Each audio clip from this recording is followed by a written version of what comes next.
Selamat pagi anak-anak. Kali ini saya akan menjelaskan tentang pengukuran dan ketidakpastian dalam pengukuran.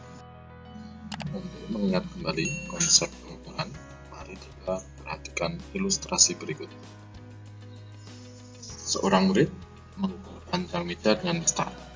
Setelah diukur, ternyata panjang meja yang terukur adalah 120,5 cm. Dalam kaitannya dalam pengukuran, kita dapat mengingat kembali beberapa konsep dalam pengukuran. Yang pertama adalah besaran. Besaran merupakan sesuatu yang bisa diukur dan besarnya dinyatakan dalam angka. Yang berikutnya adalah alat ukur. Alat ukur merupakan alat yang digunakan untuk mengukur besaran. Dalam hal ini, mistar digunakan untuk mengukur besaran panjang. Hasil yang didapat adalah 120,5 cm. 120,5 merupakan angka hasil pengukuran yang selanjutnya disebut dengan nilai. Dan cm merupakan satuan. Satuan adalah pembanding yang digunakan dalam pengukuran. Secara sederhana, pengukuran adalah kegiatan membandingkan suatu besaran dengan besaran lain yang selanjutnya kita sebut dengan satuan. Ketidakpastian dalam pengukuran itu dapat dipelajari dari kesalahan pengukuran. Kita dapat melihat ilustrasi berikut. Ilustrasi menunjukkan pengukuran volume air pada tabung ukur. Bisa kita lihat bahwa level air berada di antara skala 42 ml dan 43 ml. Tapi, seberapa volume air yang bisa kita ukur? Kita dapat menyatakan bahwa volume air lebih dari 42 ml, tapi masih kurang dari 43 ml. Tapi, berapa tepatnya volume air yang sedang kita ukur? Kita dapat mengatakan volume air sebesar 42,7 ml, atau teman kamu bisa nyatakan volume air 42,8 ml. Hal ini timbul karena tingkat ketelitian gelas ukur itu hanya 1 ml, sehingga digit terakhir dalam ukuran yang kalian nyatakan merupakan angka taksiran, mengandung ketidakpastian pengukuran. Hal ini merupakan contoh dari ketidakpastian yang ditimbulkan oleh tingkat ketelitian suatu alat ukur. Alat ukur dan ketidakpastian.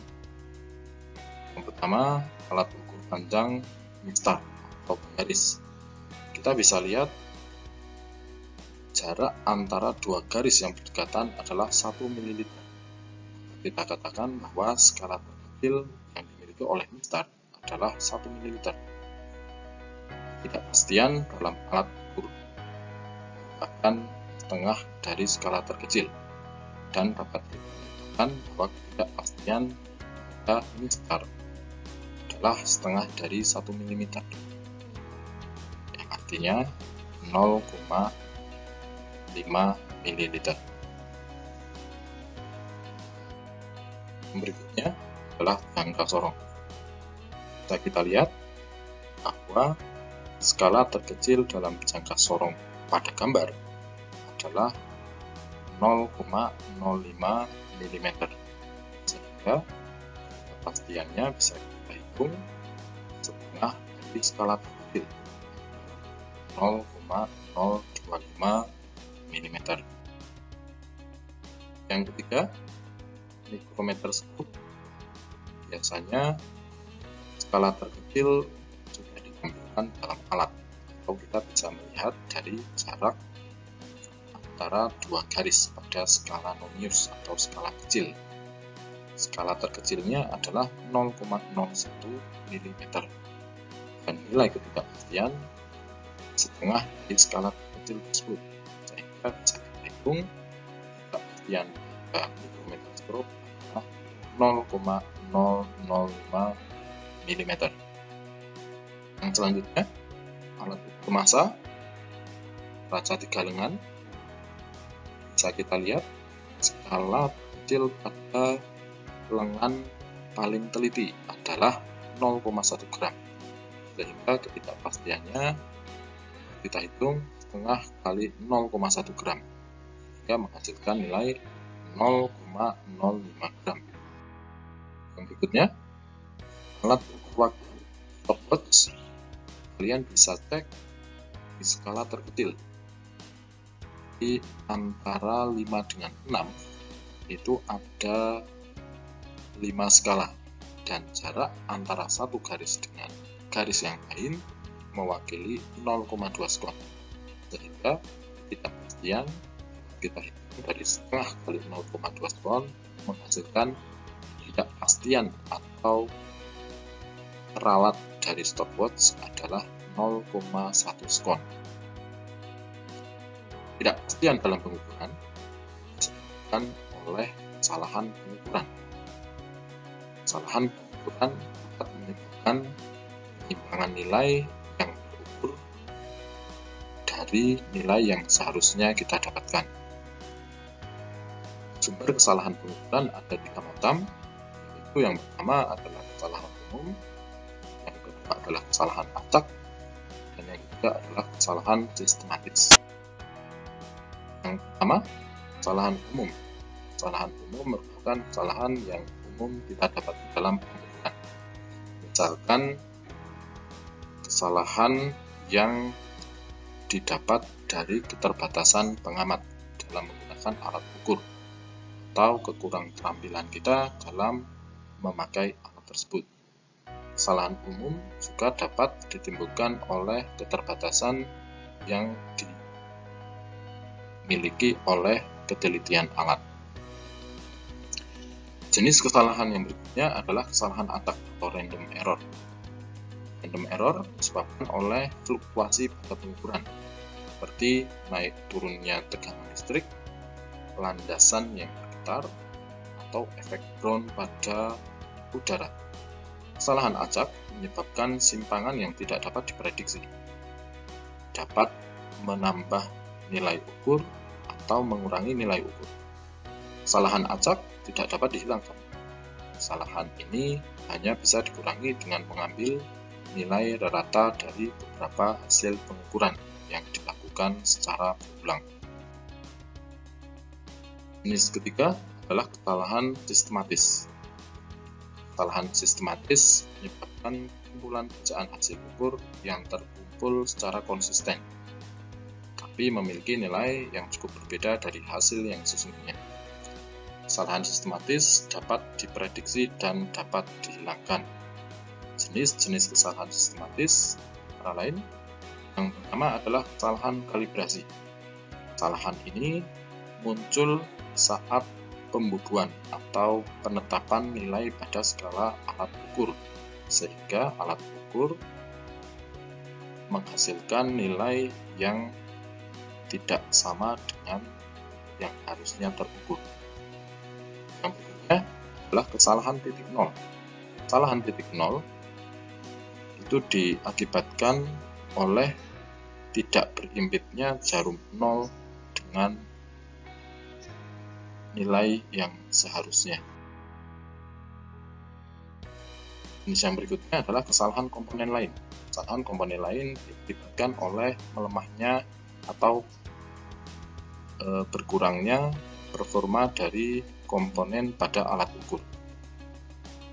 Sedangkan kesalahan paralaks itu didapat dari cara pandang yang salah saat pengukuran. Kesalahan sistematis dapat dihilangkan dengan mengkalibrasi ulang, memperbaiki skala 0 pada alat ukur, dan melakukan pengamatan yang tegak lurus, serta memperbaiki komponen alat ukur.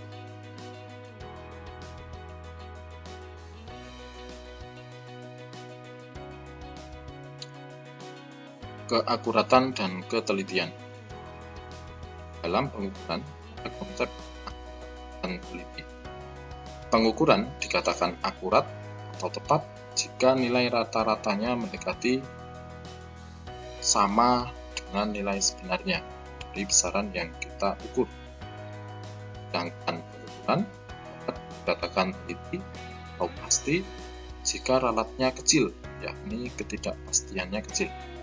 Untuk memahami akurat dan teliti ini, kita dapat melihat ilustrasi hasil pengukuran. Gambar pertama, data tersebar di sekitar hasil yang seharusnya kita peroleh. Pada gambar pertama, dapat kita sebut pengukuran yang akurat, kurang teliti.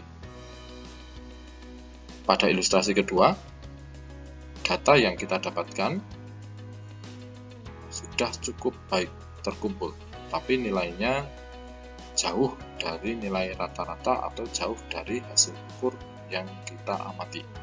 Sehingga pada ilustrasi ini dapat dikatakan bahwa pengukuran teliti kurang akurat.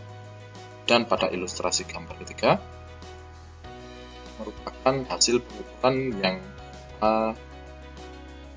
nyatakan teliti dan akurat. Data sudah terkumpul dan hasilnya mendekati pada hasil yang kita harapkan. Lantas, bagaimana cara mengurangi kesalahan ukur? Yang pertama, kita dapat mempelajari karakteristik dan cara penggunaan alat ukur, sehingga kita terampil dalam penggunaan alat ukur. Langkah kedua adalah mengurangi atau memperkecil faktor pengganggu dari luar. Hal ini akan mengurangi kesalahan random yang akan muncul. Ketiga, mengecek alat ukur. Mengecek alat ukur sangat penting karena kita dapat mengurangi beberapa kesalahan sistematis seperti kesalahan titik nol dan kalibrasi alat. Dan yang terakhir adalah teliti. Maksudnya adalah melakukan dan pembacaan hasil ukur sebaik mungkin. Itu saja penjelasan kali ini. Nanti kita sambung dengan penggunaan alat ukur jangka sorong dan mikrometer skru. Terima kasih. Selamat pagi. Assalamualaikum warahmatullahi wabarakatuh.